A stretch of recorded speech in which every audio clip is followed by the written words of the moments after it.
तो दोस्तों आज हो गई 15 तारीख और आज की बड़ी खबरें आपके लिए लेकर आए हैं आपके अपने YouTube चैनल पर। जानेंगे आज के मुख्य समाचार एक एक करके। जो बेहद बड़ी खबरें सामने निकल के आ रही हैं दोस्तों आप तक पहुंचाएंगे। तो पहली बड़ी खबर की तरफ चलते हैं। शरद पवार का दावा, 5 में से इन 4 राज्यों में विधानसभा चुनाव हार जाएगी, बीजेपी सिर्फ एक में मिलेगी जीत। जी हां दोस्तों, एनसीपी अध्यक्ष शरद पवार ने दावा किया कि असम को छोड़कर भारतीय जनता पार्टी बाकी 4 राज्यों में चुनाव हारेगी। उन्होंने कहा कि 5 राज्यों में चुनाव के रुझान से देश को एक नई दिशा मिलेगी। दोस्तों आपको बताते चलें पूरा मामला क्या कुछ है। महाराष्ट्र की शिवसेना की अगुवाई वाली सरकार में शरद पवार की राष्ट्रवादी कांग्रेस पार्टी यानी कि एनसीपी भी एक घटक दल है।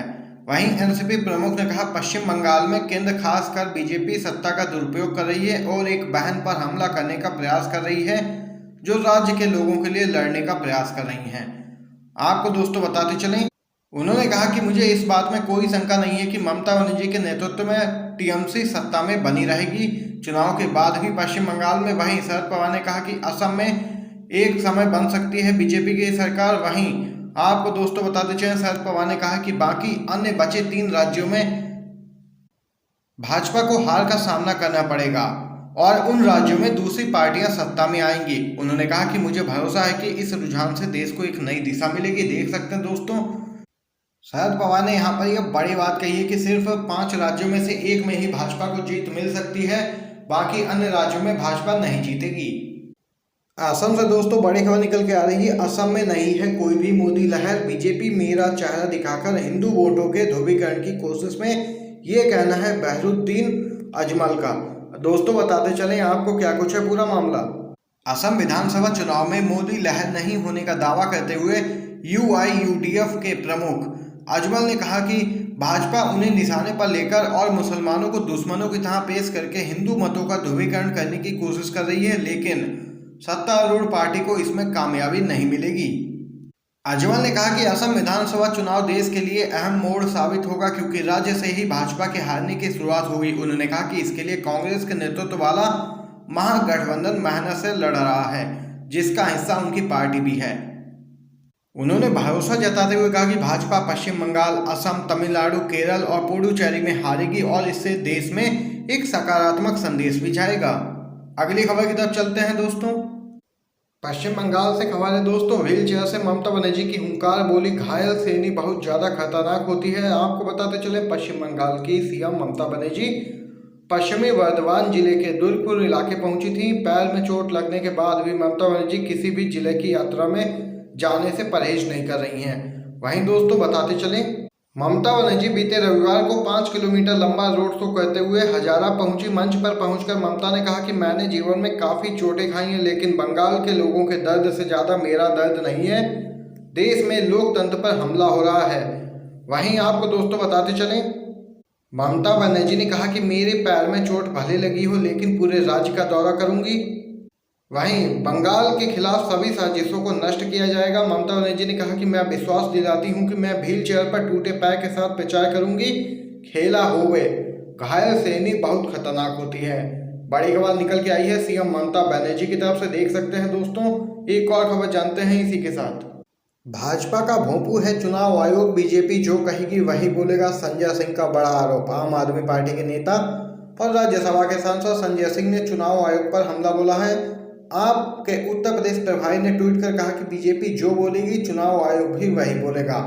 उन्होंने अपने ट्वीट में लिखा है कि भाजपा का भोंपू है चुनाव आयोग, जो भाजपा बोलेगी चुनाव आयोग भी वही कहता है। जो तुमको हो पसंद वही बात कहेंगे, तुम दिन को कहो रात तो रात कहेंगे। क्या दोस्तों आम आदमी पार्टी के नेता संजय सिंह की इस बात का समर्थन आप करते हैं या नहीं? अपनी राय कमेंट बॉक्स में बताइएगा। अगर हाँ करते हैं तो वीडियो को लाइक करके समर्थन दर्ज करवाइए। अगली खबर की तरफ चलते हैं। बंगाल चुनाव में हारे बीजेपी तभी जाएगा पूरे देश में एक मजबूत संदेश, ये कहना है यशवंत सिन्हा का। पश्चिम बंगाल की राजनीति में एक नए चेहरे की एंट्री हुई है जिनका नाम यशवंत सिन्हा है।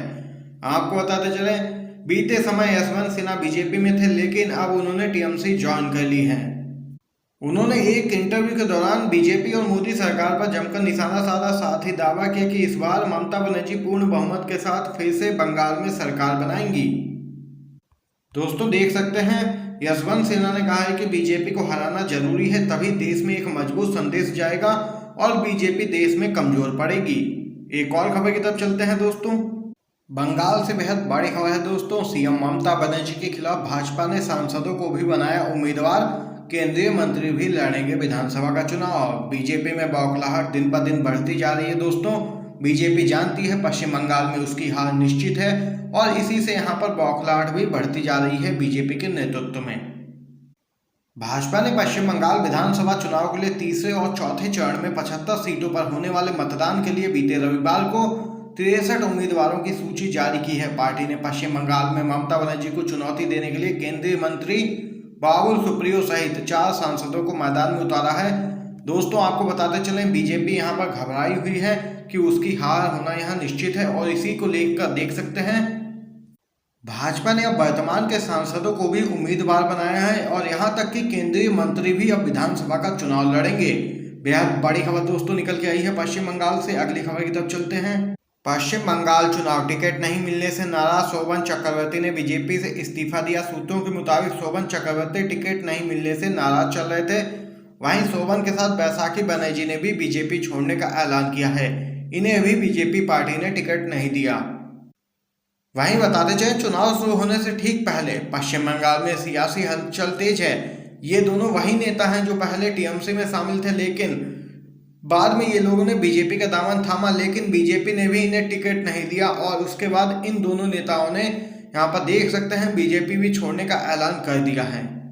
राहुल गांधी ने मोदी सरकार पर बोला हमला, कहा एक ही कायदा देश फूंक कर मित्रों का फायदा। कांग्रेस नेता राहुल गांधी ने ईंधन और गैस की बढ़ती कीमत और सार्वजनिक क्षेत्र के उपक्रमों की बिक्री को लेकर केंद्र सरकार की आलोचना की। राहुल गांधी ने एक ट्वीट किया है, केंद्र सरकार की दोनों हाथों से दिन दहाड़े लूट नंबर 1, गैस डीजल पेट्रोल पर भारी कर की वसूली नंबर 2, मित्रों को पीएसयू पीएसबी बेचकर जनता से उसकी हिस्सेदारी, रोजगार और सुख सुविधाएं छीनना।